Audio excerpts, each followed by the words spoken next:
We see a lot of Lone Ranger Christians out on the streets, some of them wandering from church to church, some of them not faithfully involved in the church. What is the importance of the local church in the life of the Christian evangelist or missionary?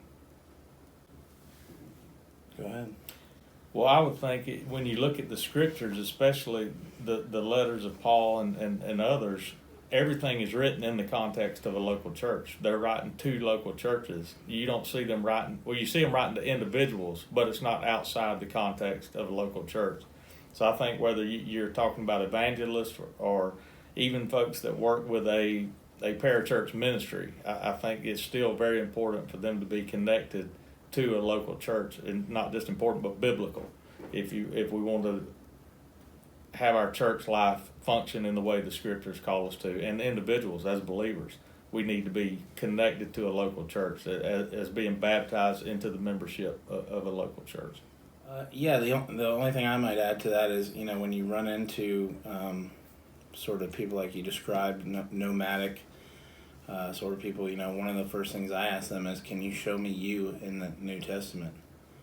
Because I don't find that person in the New Testament. The evangelist missionary is always grounded in local church. I believe that's one of the big functions of the local churches. It's almost like a base camp sort of for the evangelist.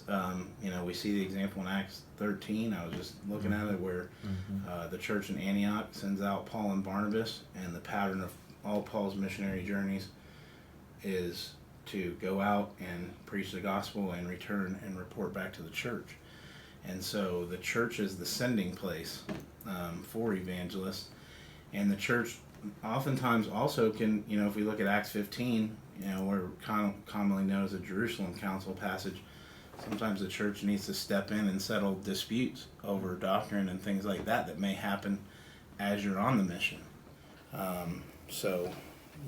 think there is no such thing as a Christian evangelist that's not connected to a local church, that's not submitted to the elders of a local church. Now, people will hear that and they'll react by saying, well, there's not a good church within, this or that of where I am.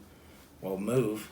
One, I would say, we moved from almost 2 hours away, our whole family, to be part of this church. And also, obviously, I think we can't be legalists about this.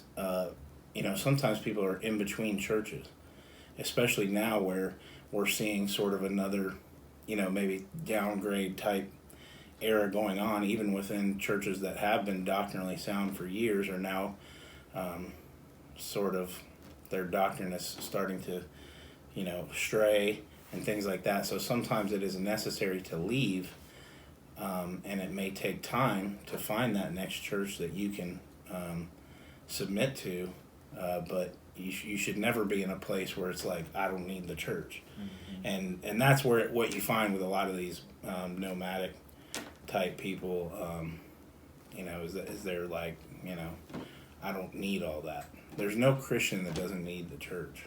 And when you consider even Ephesians 4, where Paul talks about even the evangelists being a gift to the church, the teachers, the pastors, the shepherds are given to the church by Christ, in a sense, to serve the local church and the community in which they're going out to preach the gospel. So I would also just remind somebody that was running outside the realm of a church to remember, hey, the purpose of the evangelist is a gift to the church for the unity of the body and the equipping of the saints.